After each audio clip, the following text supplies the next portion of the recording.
round of applause for all of them.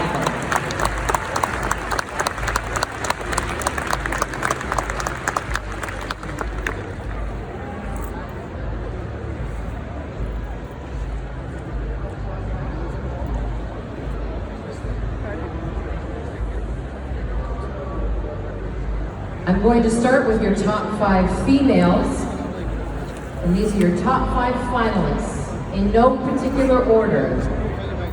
Congratulations to our Charlotte entry, CRG Miss Redeem 4K with DMC McCorn Redeemed at foot.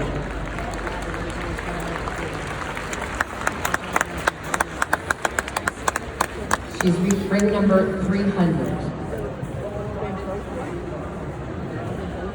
Next, congratulations to ring number 310, our Scimitar, JASS Rhythm 206K with HW Rhythm 125M at foot.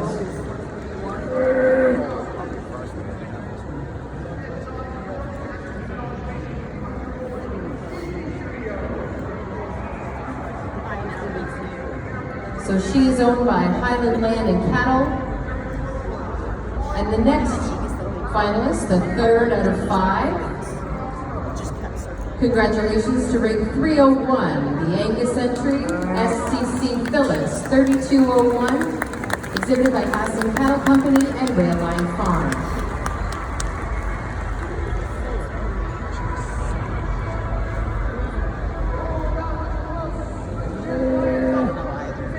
We'd like to congratulate the 4th finalist, ring number 320, the Charlotte entry, CRG Miss Shelby 94L.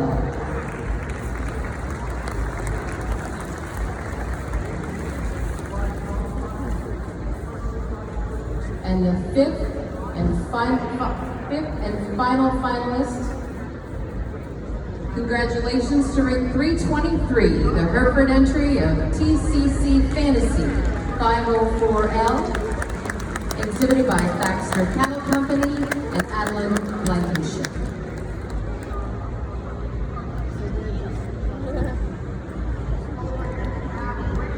Ladies and gentlemen, please put your hands together and congratulate all of these top 5 females.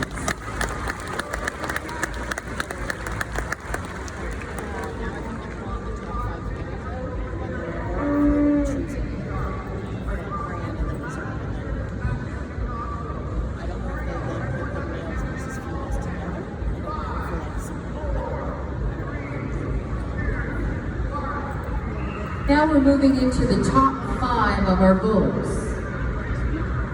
Congratulations to ring 403, the Angus entry, J-Star Light 'em Up 2301, Black Hearts Livestock, Tyson's Child. Congratulations.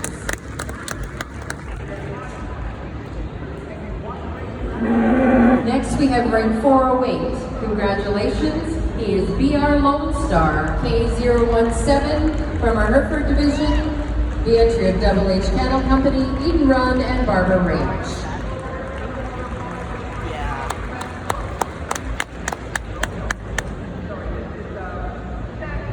Next we have Stag Right on Time, the entry of Premier Livestock, Dare Farms, and Hassan Livestock and Local Farms.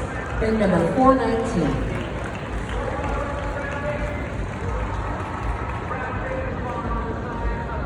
Our 4th finalist from the Shorthorn division. Congratulations to Shady Brook Shorthorns.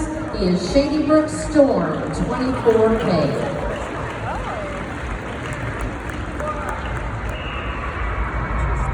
And rounding out the top 5 finalists in our bull competition, congratulations to Clark Family Farms, John Arn Farms, and Conley Cattle. He is Conley Willard 3319.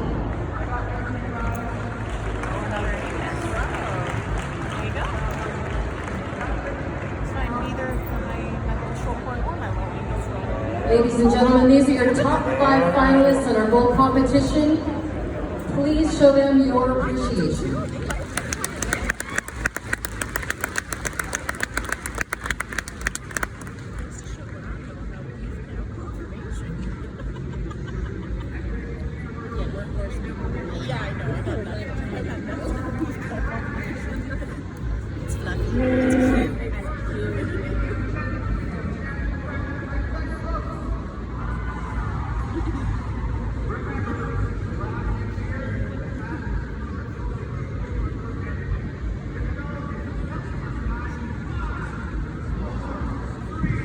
And now I would like to call on Will Kaur. He's going to be representing our judges, and he is going to make some comments on behalf of the panel.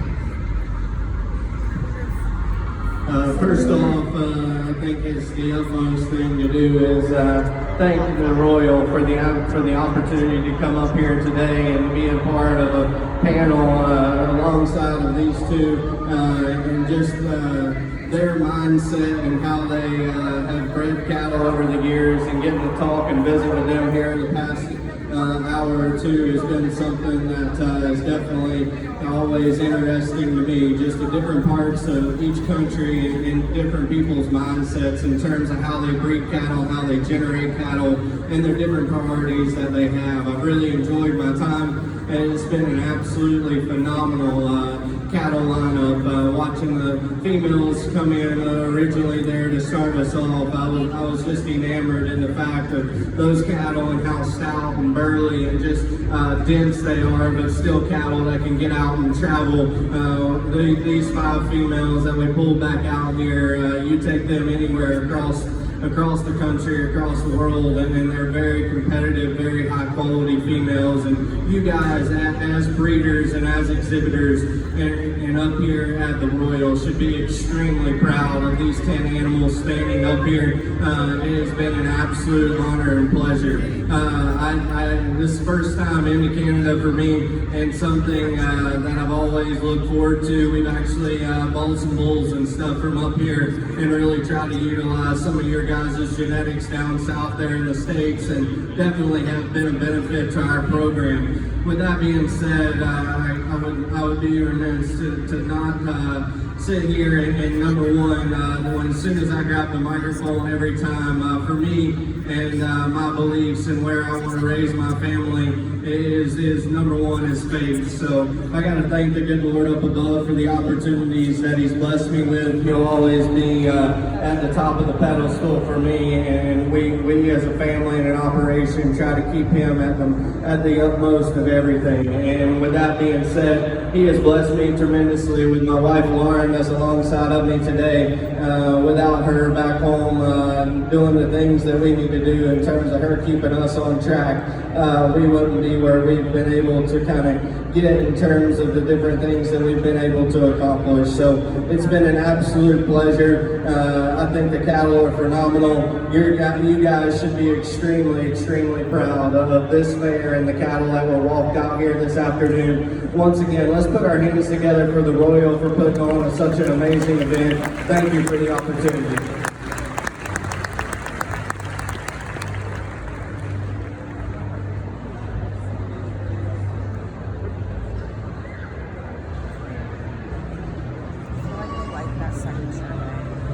I'd just like to say thank you to the Royal Winter Fair. It's an honor to be here. Canada has been held a soft spot in my heart. I exported a lot of Red Angus cattle back in the early 2010s, and I just greatly appreciate the people and the cattle of Canada, and they have been a big part of my life. So it's an honor to be here, and I thank you very much. I'd just like to echo the last two. I think anytime you get a chance to come to the Royal, it's pretty exciting. As a Western Canadian, you used to listen to all the old boys that used to ride the train to come out here, and the history is just something you don't see anywhere else in this world, and I think that's pretty exciting. I think I'd just like to thank the Royal one more time. Congratulations to all the exhibitors, especially you that are left over here. Congratulations.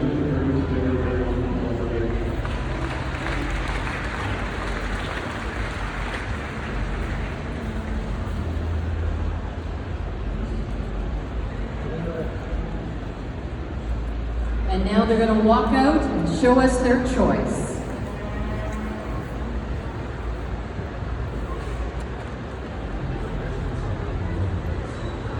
Beef female for 2024, SCC Phyllis 3201. Congratulations to Hassan Cattle Company and Railline Farms.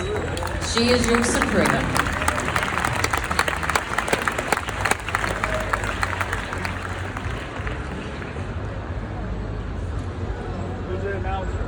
And now we'll focus to the males, the bulls to the right side of the ring. and we'll let them show us their favorite.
We'd ask for all animals to hold your place.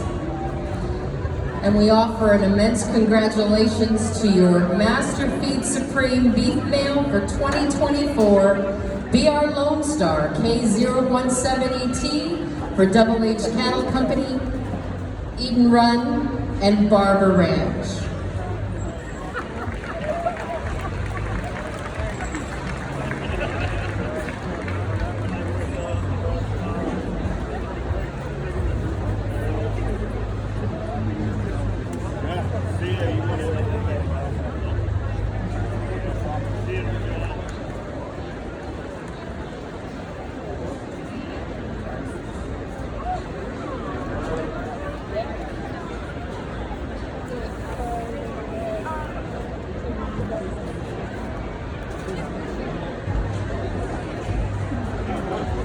At this time, I'd call on our representatives from Master Feeds to make the award presentations.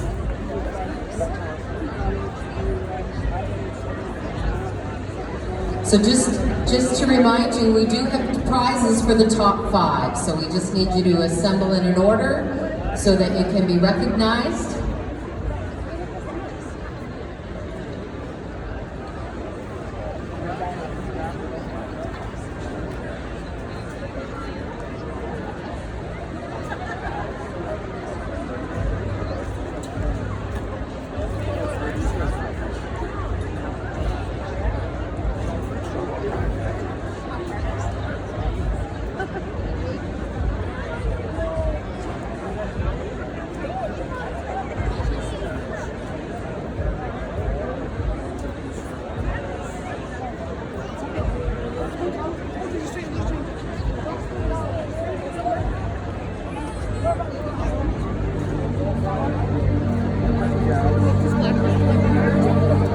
I never thought that we would be the ones to tell the story.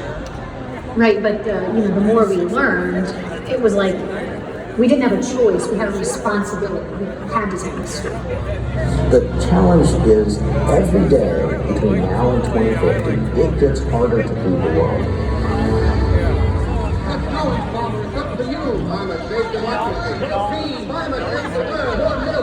For 10,000 years, farmers and ranchers have been asked to do one thing, and that's produce more food. What happens if we keep eating animal products on this scale is climate change continues to be exacerbated, which is tantamount to slow suicide. Everything on the news, everything online, everything told us how negative. For decades, agriculture's done a pretty terrible job of telling its own story. The problem there is when you don't tell your own story, you allow someone else to tell your story. And when they start telling your story, they have their own biases, their perceptions, their own agendas. They fill in the blanks wherever they want to, and then their perception basically becomes reality to them. We're filmmakers, and we work in agriculture for an animal health and nutrition company. We travel the globe telling stories about sustainable farming. Together we've been to 22 countries on 5 different continents. Literally around the world, farmers just open their doors to us. And what we've experienced on these farms is completely different than what we're hearing. We really started to question ourselves. What are we missing? Maybe we're wrong. We wanted to put the pieces together to try to make sense of it. We set out to explore one question. Are we better off in a world without cows? In the beginning of all this, all we had is the basic idea. What does the world look like without cows? So that set us off on this journey of we talked to literally dozens and dozens of people around the world, various experts in a number of different fields. And we posed that question, what does a world without cows look like to you? And that kind of brought three main things into focus. Yeah, we had basically three big ideas come out of those conversations. What is a cow's impact on culture and economy? What is a cow's role in feeding the world? And what's a cow's impact on our planet? What's interesting about that is it didn't matter what country we were in, what region of the world, it always came back to those three things. It's never, this conversation is not just about one of those items. It's always this encompassing idea that cattle make a huge impact in all these areas, in all of our lives, in ways we don't even know about. For the Masa, cattle represent more than food and wealth. They're a symbol of heritage, a connection to the land. Cattle are very, very important to Maasai culture, supports our livelihood. The tribe's about 2 million strong. They coexist with their cows. Here there's no money, only cattle. You go to my bank, it doesn't have it. When we think about upcycling, it's taking something of lower value and making a higher value product. These animals take feedstuffs that are low quality protein and lower percent protein, and they make a high quality protein product for people, whether that's meat or milk. They produce more edible food than what you feed them. That's obviously really, really important when you talk about being able to feed the world, and our ability to do that is making more from less. Cows and agriculture and livestock, they do contribute to climate change. We've got to be realistic about this. I'm not a person telling you livestock has no impact or it's a tiny impact and so on. Every time a cow belches, she puts out methane. Methane is CH4. And the C in the CH4 is the carbon. We are concerned today about not adding additional carbon to our atmosphere to keep our planet from additional warming. Are ruminants particularly really that big of a climate threat? So the narrative that's out there right now, to be honest, it's pretty negative. And it's kind of striking to us because as we started on this journey, the number of farms we've been to, we didn't feel or see that negativity. It was quite the opposite. And so when we started this project, I'll be honest with you, I was a little nervous about what we would find because our backgrounds are in journalism. And I truly do still feel kind of that moral obligation to tell the truth. And so I was nervous with all of the content that's out there. Maybe some of it's true, maybe some of it's half true. And so at the end of the day, for us, me especially, I want to talk to the people that have the expertise, the experience on both sides. And what that truth is, that's the story I want to tell. It became really obvious throughout this production process as we went around the world. We really saw an increased interest in people wanting to know where their food comes from.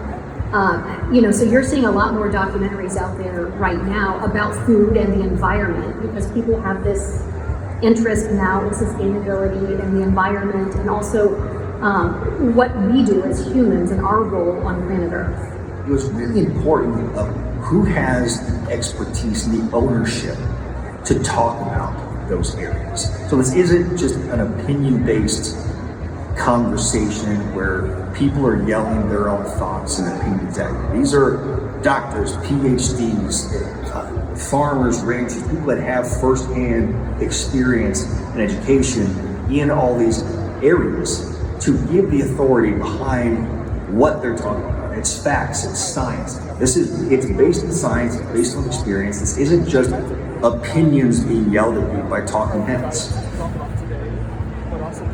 It used to be where if you were a farmer or a rancher, you were held in high esteem. It was a noble career.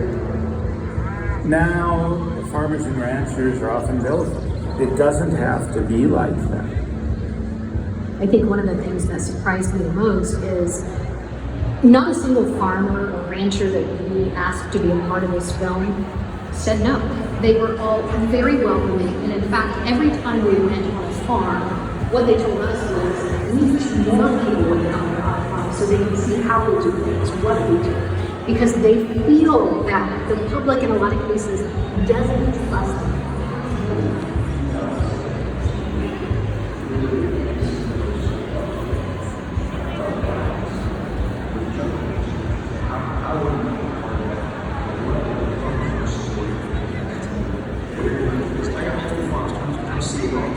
The reality is, they're able to share this space that we have. But we have to share. Good to go. So hopefully, this helps share part of that story, getting people behind us, having this conversation. When you now it doesn't matter what side you're on, it's actually a lot closer than you think. The two sides are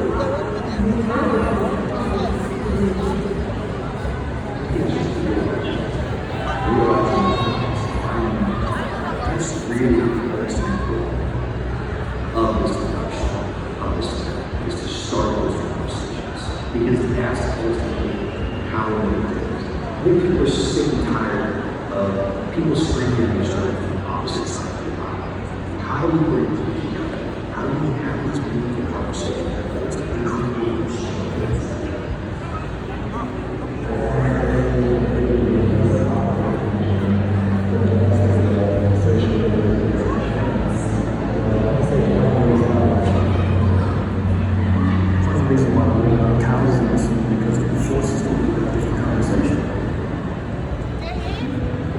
We're really excited to share this story, to start all these very important conversations. You can find a lot more information on our website, worldwithout. There you can sign up for more information to learn the latest updates about the film, see available screens, and also discover more about cattle's role and their impact on our world. Thank you.